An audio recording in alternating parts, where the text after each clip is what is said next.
remarkably difficult, and managers think that this is like changing something else. Let me give you the example.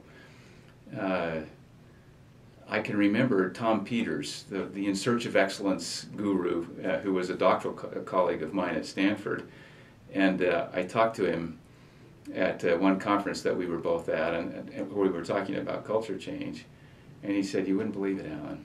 I just finished giving a rather impassioned speech," and that's the kind of speaker he was, and he was going back to the back of the room when he overheard a CEO turn to his vice president, and he said, as he pounded the table, "I want one of those excellent company cultures, and I want it on Monday."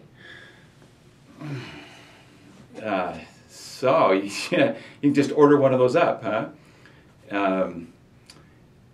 For me, the requests were, as they read my book and some of the things I'd written about culture change, would you come and help us install a new culture?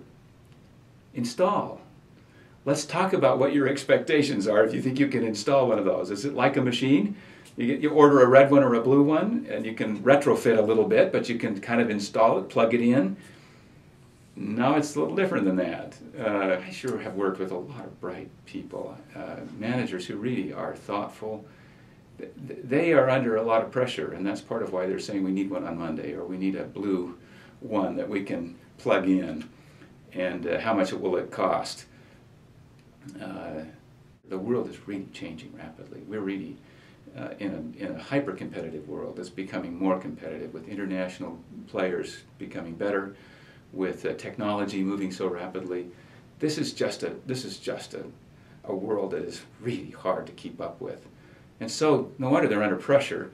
They find out all of a sudden, wow, we're up against it, and it looks like it's a culture problem, so let's get a new one of those, and fast.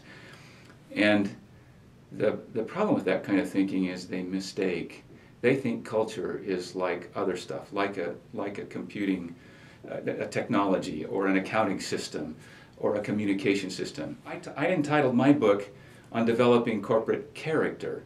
I didn't mean ethics by that, although integrity and keeping your commitments makes a whole lot of difference. I meant, think of this as developing somebody's character, their identity, who they are, what kind of skills they have, what sort of values they have. That doesn't happen overnight. That's something that is developed over time. It is the result of decisions we make. It's a result of commitments that we make and then keep. And people can see we do it under pressure, and so they say, oh, okay, we can count on them to do this. That's who they are. Character, or culture, in the way I'm going to talk about it, is about who you are, who you really are. And if you have that kind of character, if you've developed that, that becomes a competitive advantage. It's not something people can copy because they can't do it overnight. Because it can't be something that you just order up or buy. That turns out to be one of the key distinctions, and one of the key failings is that managers think they can change this, order it up, rather than grow it, develop it, become it.